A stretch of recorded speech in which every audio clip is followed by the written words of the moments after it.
Hello friends, ನಮ್ಮ ಅಡುಗೆ ನಿಮ್ಮ ರುಚಿಗೆ ಸ್ವಾಗತ. ನಮ್ಮ ಚಾನಲ್ನ ಸಬ್ಸ್ಕ್ರೈಬ್ ಮಾಡ್ಕೊಳ್ಳಿ, ಹಾಗೆ ಪಕ್ಕದಲ್ಲಿರುವ ಬೆಲ್ ಐಕನ್ನ ಪ್ರೆಸ್ ಮಾಡಿ. ಇದರಿಂದ ಹೊಸ ವಿಡಿಯೋ ಹಾಕಿದ ತಕ್ಷಣ ನಿಮಗೆ ಗೊತ್ತಾಗುತ್ತೆ. ಹೆಲೋ ಫ್ರೆಂಡ್ಸ್, ನಮಸ್ತೆ. ನಮ್ಮ ಅಡುಗೆ ನಿಮ್ಮ ರುಚಿಗೆ ಸ್ವಾಗತ. ಇವತ್ತು ನಾನು ನಿಮಗೆ ವಿಶೇಷವಾದ ಒಂದು ಖಾದ್ಯವನ್ನು ತೋರಿಸ್ತಾ ಇದ್ದೀನಿ. ಉಡುಪಿ ಮ್ಯಾಂಗ್ಳೂರ್ ಕಡೆ ನೀವು ಹೋದರೆ ಇದು ಎಲ್ಲರ ಮನೆಯಲ್ಲೂ ಕೂಡ ಸಾಮಾನ್ಯವಾಗಿ ಇರುತ್ತೆ. ಮಳೆಗಾಲದಲ್ಲಿ ತರಕಾರಿಗಳು ಸಿಗೋದು ಕಡಿಮೆ ನೋಡಿ, ಆ ಟೈಮಲ್ಲಿ ಇಂತಹ ಒಂದು ಅಡುಗೆಗಳನ್ನು ಅಲ್ಲಿ ಮಾಡ್ತಾರೆ. ಒಂದು ಸರ್ತಿ ಇದನ್ನು ಸ್ಟೋರ್ ಮಾಡಿ ಇಟ್ಕೊಂಡ್ರೆ ಮಳೆಗಾಲದಲ್ಲಿ ಮಾತ್ರ ಅಲ್ಲ, ವರ್ಷ ಇಡೀ ಇದನ್ನು ಬಳಸ್ಕೊಳ್ಬೋದು. ನಾವು ಇದಕ್ಕೆ ಉಪ್ಪಡಚ್ಚಿಲ್ ಅಂತ ಹೇಳ್ತೀವಿ. ಉಪ್ಪು ನೀರಿನಲ್ಲಿ ಹಾಕಿಟ್ಟಿರೋದಕ್ಕೆ ಈ ಹೆಸರು ಬಂದಿದೆ. ಹಲಸಿನ ಸೊಳೆಯನ್ನು ಉಪ್ಪು ನೀರಿನಲ್ಲಿ ಹಾಕಿಟ್ಟಿರೋದು ತುಂಬ ಒಳ್ಳೆ ರುಚಿ ಇರುತ್ತೆ. ಹಾಗೆಯೇ ಒಂದು ಟ್ರೆಡಿಷ್ನಲ್ ರೆಸಿಪಿ ಮತ್ತು ಎಲ್ರಿಗೂ ಕೂಡ ತುಂಬ ಇಷ್ಟ ಆಗುವಂತಹ ಒಂದು ರೆಸಿಪಿ.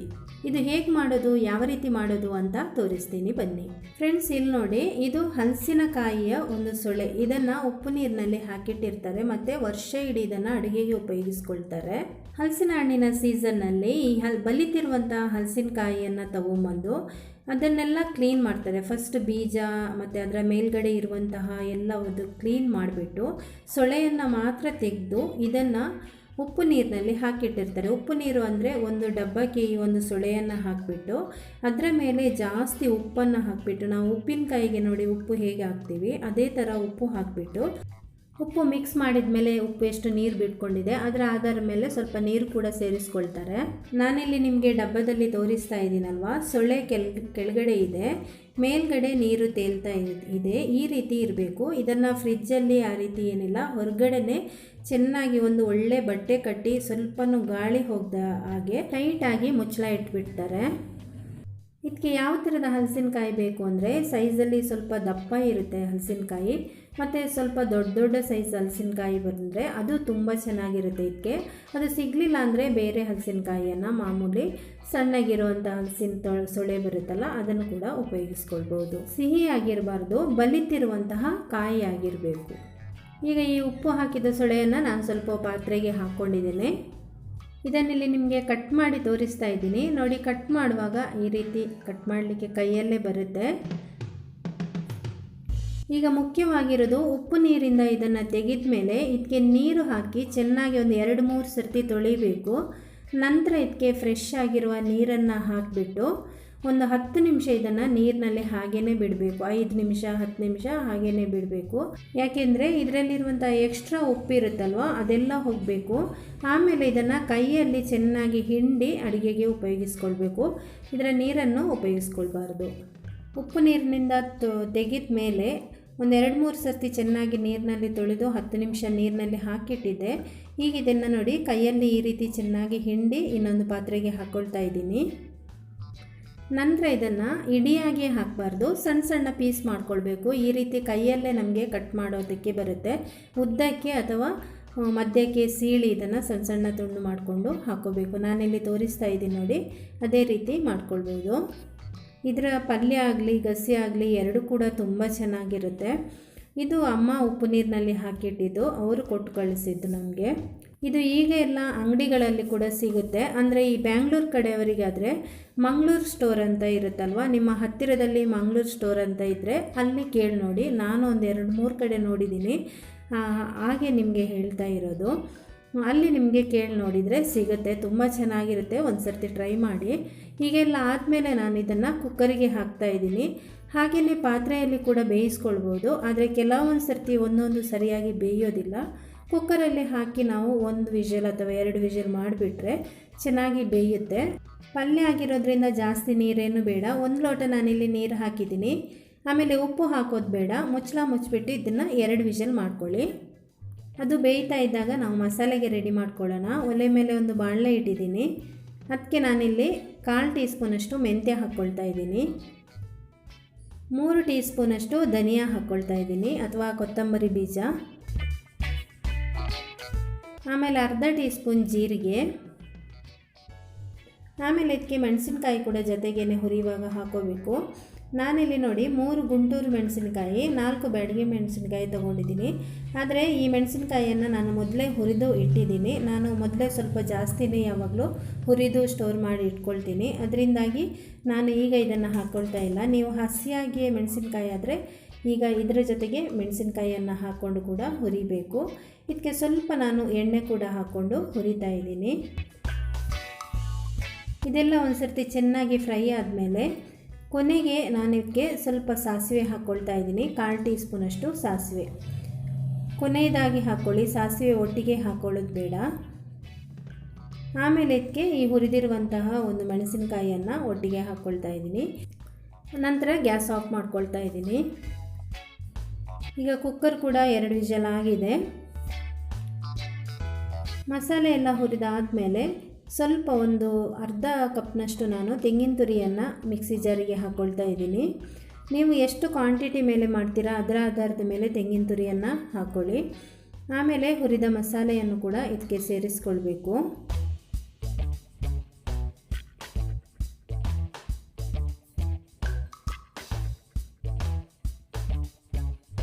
ಕೊನೆಗೆ ಇದಕ್ಕೆ 3 ಎಸಳು ಬೆಳ್ಳುಳ್ಳಿ, ಆಮೇಲೆ ಒಂದು ಸಣ್ಣ ತುಂಡು ಈರುಳ್ಳಿಯನ್ನು ಹಾಕ್ಕೊಳ್ತಾ ಇದ್ದೀನಿ. ಇದೆಲ್ಲ ಆಪ್ಷನಲ್ಲು. ಬೆಳ್ಳುಳ್ಳಿ ಹಾಕ್ಕೊಳ್ಳಿ, ಈರುಳ್ಳಿ ನಿಮಗೆ ಬೇಕಾದರೆ ಮಾತ್ರ ಹಾಕ್ಕೊಳ್ಳಿ, ಆಪ್ಷನಲ್ ಅದು. ನಂತರ ಮಿಕ್ಸಿ ಜಾರ್ ಮುಚ್ಚಳ ಇಟ್ಟು ಇದಕ್ಕೆ ನೀರು ಹಾಕೋದೇನು ಬೇಡ, ಹಾಗೆಯೇ ಇದನ್ನು ಒಂದು 3-4 ಸುತ್ತು ಗ್ರೈಂಡ್ ಮಾಡಿದರೆ ಸಾಕು. ತರಿಯಾಗಿ ಇದನ್ನು ಪುಡಿ ಮಾಡ್ಕೊಳ್ಬೇಕು. ಈಗ ನಿಮಗೆ ಇಲ್ಲಿ ತೋರಿಸ್ತಾ ಇದ್ದೀನಿ ಯಾವ ರೀತಿ ಪುಡಿ ಮಾಡ್ಕೊಂಡಿದ್ದೀನಿ ಅಂತ.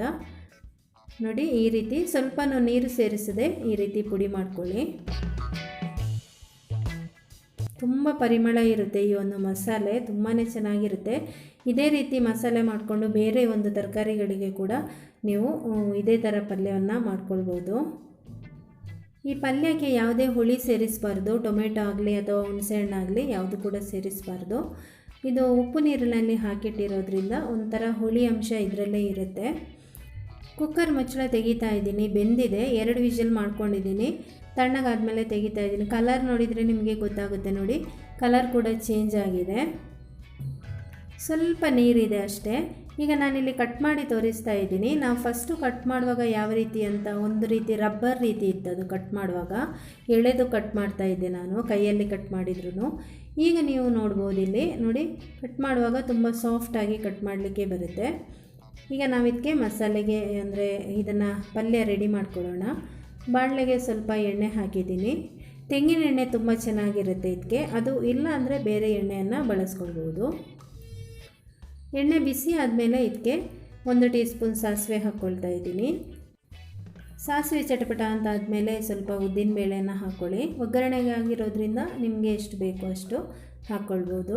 ಆಮೇಲೆ ಒಂದು 8ರಿಂದ 10 ಎಸಳು ಬೆಳ್ಳುಳ್ಳಿಯನ್ನು ಚೆನ್ನಾಗಿ ಜಜ್ಜಿ ಹಾಕಬೇಕು. ಇದಕ್ಕೆ ಹಾಕ್ಕೊಳ್ತಾ ಇದ್ದೀನಿ. ಬೆಳ್ಳುಳ್ಳಿ ಸ್ವಲ್ಪ ಕೆಂಪಗಾಗಬೇಕು. ಬೆಳ್ಳುಳ್ಳಿ ಕೆಂಪಗಾದಷ್ಟು ರುಚಿ ತುಂಬ ಚೆನ್ನಾಗಿ ಬರುತ್ತೆ. ಆಮೇಲೆ ಕರಿಬೇವು ಹಾಕ್ಕೊಳ್ತಾ ಇದ್ದೀನಿ. ಒಗ್ಗರಣೆ ಎಲ್ಲ ರೆಡಿ ಆದಮೇಲೆ ಇದಕ್ಕೆ ನಾವು ಪುಡಿ ಮಾಡ್ಕೊಂಡಿರುವಂತಹ ಮಸಾಲೆಯನ್ನು ಹಾಕಿ ಒಂದು ಅರ್ಧ ನಿಮಿಷ ಸ್ವಲ್ಪ ಇದರಲ್ಲಿ ಫ್ರೈ ಮಾಡ್ಕೊಳ್ಬೇಕು. ಮಸಾಲೆ ಹಾಕೊಳ್ಳುವಾಗ ಗ್ಯಾಸ್ ಉರಿಯನ್ನು ಲೋ ಫ್ಲೇಮ್ನಲ್ಲಿ ಇಟ್ಕೊಳ್ಳಿ, ಇಲ್ಲಾಂದರೆ ತಕ್ಷಣ ಇದು ಕಪ್ಪಗಾಗಿಬಿಡುತ್ತೆ ಕೆಳಗೆ. ಅದು ಕೂಡ ಸ್ಟೀಲ್ ಪಾತ್ರೆ ಉಪಯೋಗಿಸಿದ್ರೆ ಬೇಗ ಕಪ್ಪಗಾಗಿಬಿಡುತ್ತೆ. ಸ್ವಲ್ಪ ಜಾಗೃತಿಯಿಂದ ಮಾಡ್ಕೊಳ್ಬೇಕು. ಅರಿಶಿನ ಪುಡಿಯನ್ನು ಸ್ವಲ್ಪ ಹಾಕ್ಕೊಳ್ತಾ ಇದ್ದೀನಿ. ಸುಮಾರು ಒಂದು ಅರ್ಧ ಟೀ ಸ್ಪೂನಷ್ಟು ಅರಿಶಿನ ಪುಡಿ ಹಾಕ್ಕೊಳ್ಳಿ.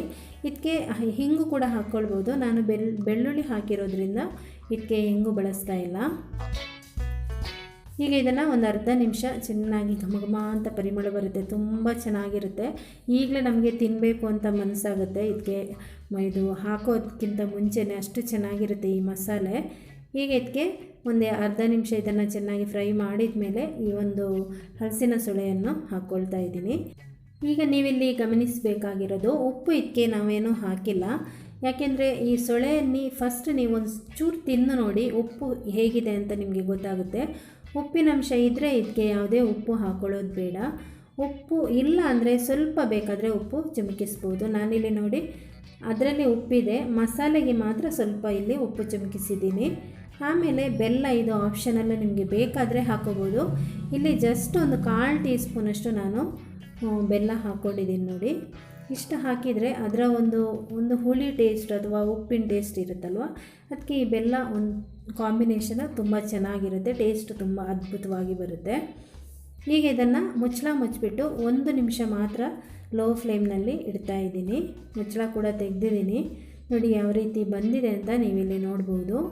ತುಂಬ ಚೆನ್ನಾಗಿದೆ, ನೋಡೋದಕ್ಕೆ ಕೂಡ ಕಲರ್ಫುಲ್ ಆಗಿದೆ.